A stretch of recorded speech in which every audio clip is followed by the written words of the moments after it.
ಎಲ್ರಿಗೂ ನಮಸ್ಕಾರ. ನಾನು ನಾಗರಾಜ್. ತಮಗೆಲ್ಲ ಕನ್ನಡ ಅಮರ ಯೂಟ್ಯೂಬ್ ಚಾನಲ್ಗೆ ಸ್ವಾಗತ. ಬನ್ನಿ ವಿದ್ಯಾರ್ಥಿಗಳೇ, ಈ ದಿನ ರೂಪಣಾತ್ಮಕ ಪರೀಕ್ಷೆ 2 8ನೇ ತರಗತಿಯ ಕನ್ನಡ ವಿಷಯಕ್ಕೆ ಸಂಬಂಧಿಸಿದಂತೆ FA2 ಕ್ವಶನ್ ಪೇಪರ್ ಮಾಡಿದ್ದೀನಿ. ಅಂಕಗಳು 20, ಸಮಯ 45 ನಿಮಿಷ. 2 ಕ್ವಶನ್ ಪೇಪರ್ ಇದೆ. ಆ 2 ಕ್ವಶನ್ ಪೇಪರ್ ನೋಡ್ಕೊಂಬಿಡಿ.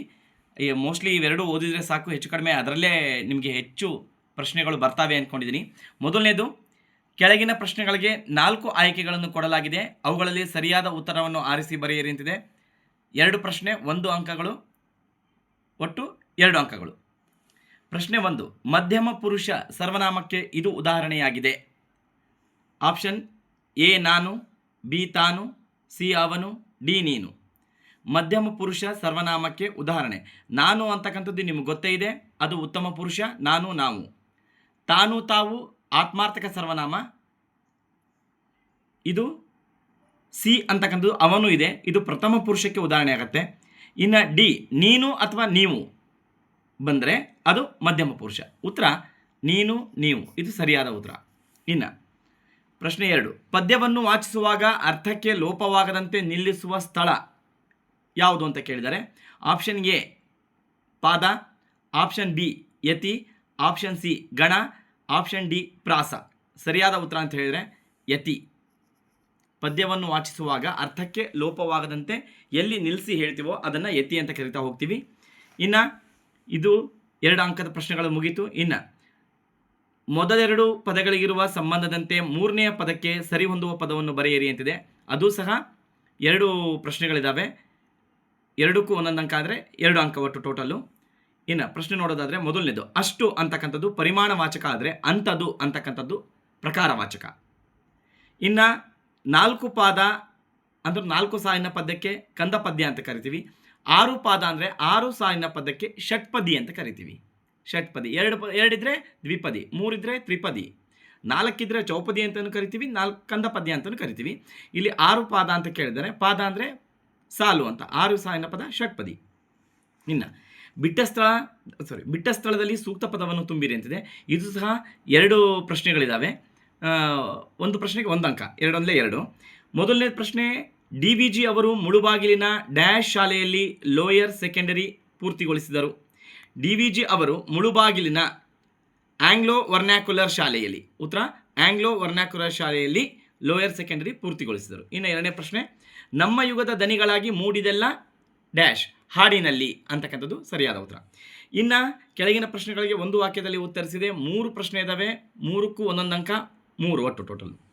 DVG ಅವರ ತಂದೆ ತಾಯಿ ಹೆಸರೇನು ಅಂತಿದೆ. ನಿಮಗೆಲ್ಲ ಗೊತ್ತಿದೆ ಅಂದ್ಕೊಂಡಿದ್ದೀನಿ. ಅದನ್ನು ಟೆಕ್ಸ್ಟ್ ಬುಕ್ಕಲ್ಲಿ ನೋಡ್ತಾ ಹೋಗ್ತೀರಾ, ಸುಲಭ ಇದೆ, ಸಿಗತ್ತೆ ಇದು. 2ನೇ ಪ್ರಶ್ನೆ, ನಮ್ಮ ಪಯಣ ಎತ್ತ ಸಾಗಿದೆ. 3ನೇದು, ಯುವಕನು ಬಡವರ ಹುಡುಗಿಯನ್ನು ಮದುವೆಯಾಗದಿರಲು ಕಾರಣವೇನು.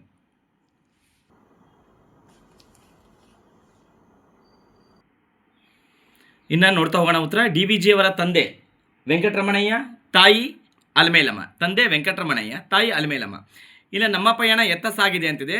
ಪೋಯಮ್ನ ನೋಡೋದಾದರೆ ಇದು ಪದ್ಯದಲ್ಲಿ ನಮ್ಮ ಪಯಣ ಗುರಿಯ ಕಡೆಗೆ ಸಾಗಿದೆ. ಇನ್ನು ಯುವಕನು ಬಡವರ ಹುಡುಗಿಯನ್ನು ಮದುವೆಯಾಗದಿರಲು ಕಾರಣವೇನೆಂದರೆ ಅವರು ಬಡವರಾಗಿದ್ದರಿಂದ ವರದಕ್ಷಿಣೆ ಕೊಡಲು ಸಾಧ್ಯವಿಲ್ಲ ಎಂಬುದಕ್ಕಾಗಿ ಅಥವಾ ಆ ಕಾರಣಕ್ಕಾಗಿ ಅವನು ಮದುವೆಯಾಗುವುದಿಲ್ಲ. ಇನ್ನು ನೋಡ್ತಾ ಹೋಗೋಣ.